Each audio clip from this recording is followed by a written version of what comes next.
Hello, how are you? Paul here.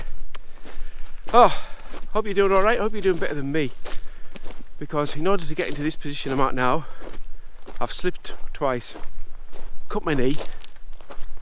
Honestly, the things I do for this channel, the things I do, can't believe it. I came down, packed the car, came down to the lakeside, realised I forgot my camera, went back up, got the camera, came back down. Both times I was coming down the hill, I've slipped, fell and landed on the same knee. Honestly. Anyway, welcome to Haweswater. Look at all the water. It's all gone. That's how dry of a summer we've had. Just look at that. Look how dry it is. So normally I would be underwater here. As you can see, if I turn around this way, you can see where the water normally is, and you can also see over the far side there where the water normally is. But we've had an incredibly dry summer, and Haweswater has dropped in level quite considerably.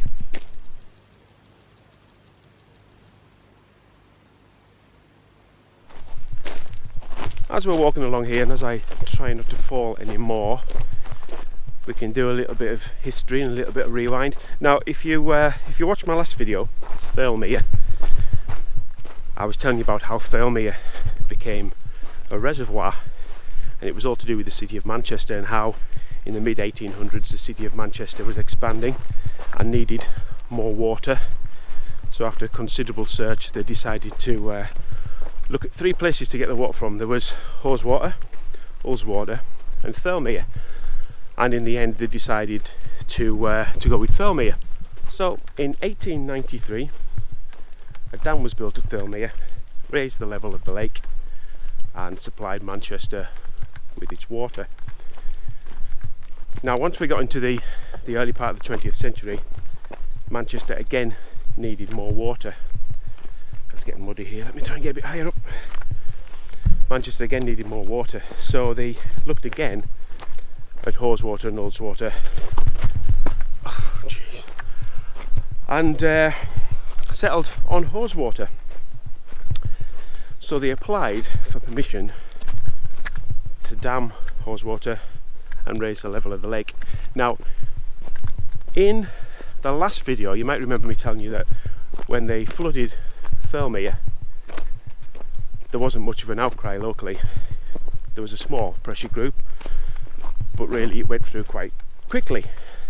Not here though. Not here at Haweswater. There was quite an uproar, and these walls, which would normally be underwater, I've got something to do with the reason behind that. It's all to do with the village that used to be here. The village of Mardale Green.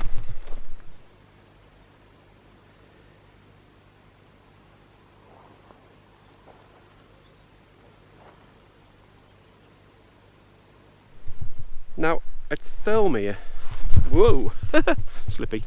At Thirlmere there was a small settlement that was taken up by the expansion of the lake, of a few houses and a few farms, but nothing quite substantial, nothing like here at Mardale Green. Mardale Green was an established village. It had an inn, which I'm standing outside of. It had a church, and it had quite a number of residents, none of whom were happy about losing their homes and their village to the expanded reservoir. However, as you can probably tell, they lost out in the end, and in the late 1930s, 1937, in came the bulldozers and down went Mardale Green. Or rather, in came the Royal Engineers, because they didn't bring in bulldozers, they brought in the Royal Engineers, and rather than just demolish the place, they laced it with explosives and blew it up.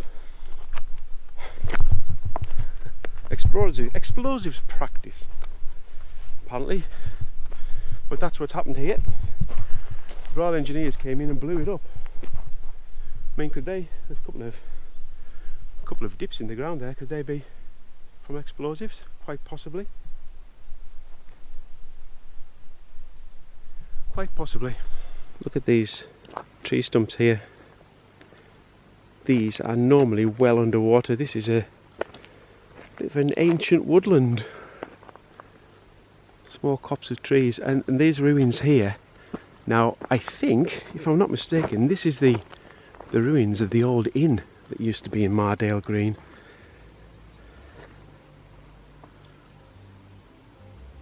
And just down there, you can see the start of the road leading towards the rest of the village.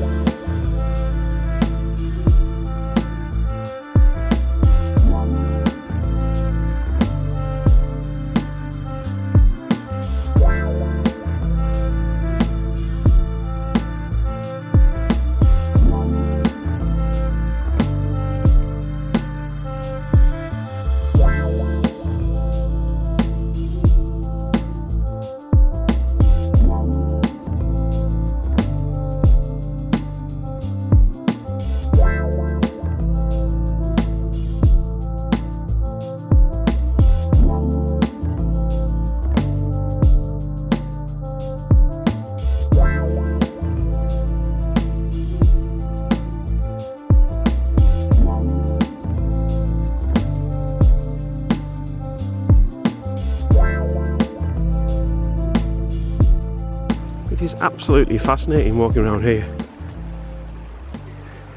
Unbelievable little stream here, look.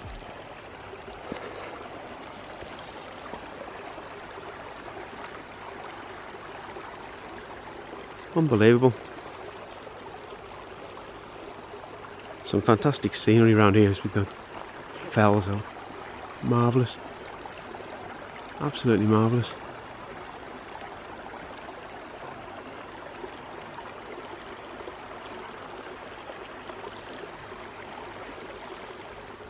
Don't know if you can make it out, but just right in the centre of the screen there, popping out of the water, is the top of the old village bridge. It used to cross the stream down there. In drier years you can get down there and walk over the bridge. I think 1996 was possibly the last year that happened. I don't know if we'll get to do that again this year. It's the end of summer now, so we should start seeing some rainfall. And once we do, Mardale Green will disappear once again under Haweswater.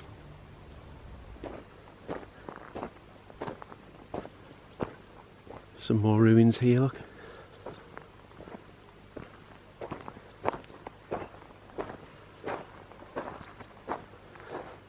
So it remains of an old tree up there.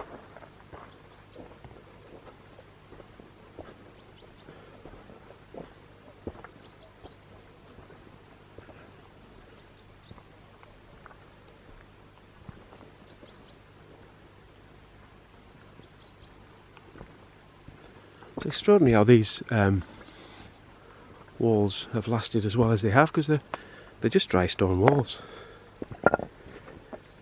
and they're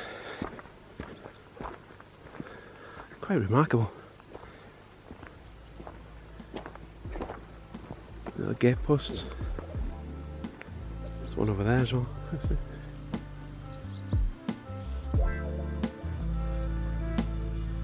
And a road leading off to nowhere.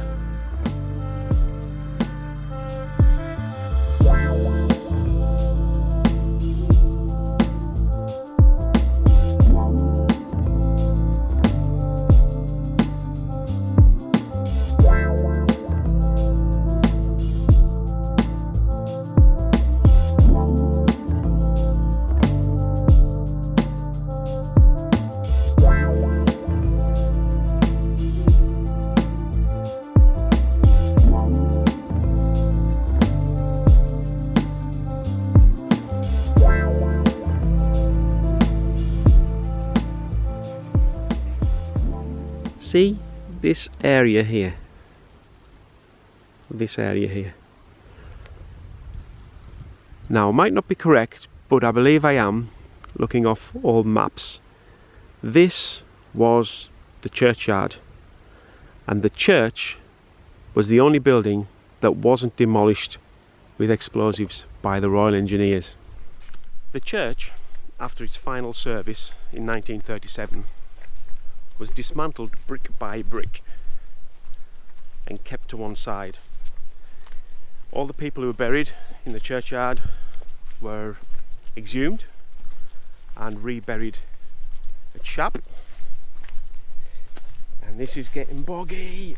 Oh, Paul, get out of the boggy, wet stuff. Ugh.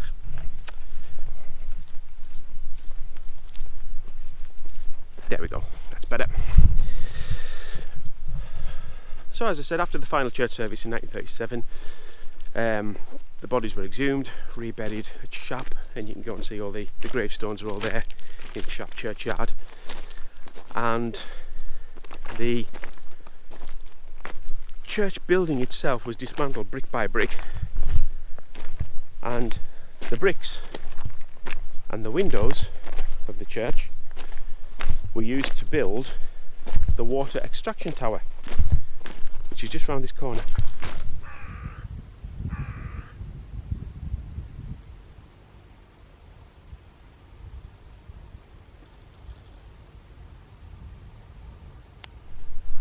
When I said it was just round this corner, of course I meant it was miles away round this corner. Didn't judge that right, I thought it was just round the corner. Do you know what I'm going to have to do? I think looking at that, I'm not going to attempt that. I'm going to have to go back and get it from the road. I'll do that. I'm pleased I brought the car up to get an image of this, because it's a lot further up the lake than I actually thought it was when I was walking. I don't think I would have made it on foot. But that there is what's left of Mardale Green Village Church. Last but no means least, let's take a look at the dam. You can see quite clearly here how far down the water line is. You can see the watermark, or the high water mark, on the side of the dam there. Now, in the 40 years between Thirlmere and here, dam technology had moved on quite a bit. Thirlmere, if you recall from the last video, is sort of a stone dam with a road across the top. Very pretty looking, nice curve on it. This, however, very functional. Very functional, but quite special in its own right, because this here is the world's first hollow buttressed dam. Now, if you want to know what a hollow buttressed dam is, and see more examples of hollow buttressed dams, please check out Google.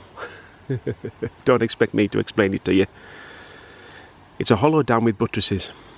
There you go, a hollow buttressed dam. Not quite as pretty to look at as the one at Thirlmere, but not overly ugly. It's just a shame you can't walk across the top of this one like you can at Thirlmere. So there you have it. Built in the 1930s, the world's first hollow buttressed dam, right here at Haweswater. So that is it from me here at Haweswater and Mardale Green. I hope you've enjoyed this video. If you have, make sure to subscribe for more videos in and around Cumbria and the lakes. But for now, after that fascinating trip around the submerged village and our look at the reservoir, that'll do. I'll see you in the next one. Bye bye.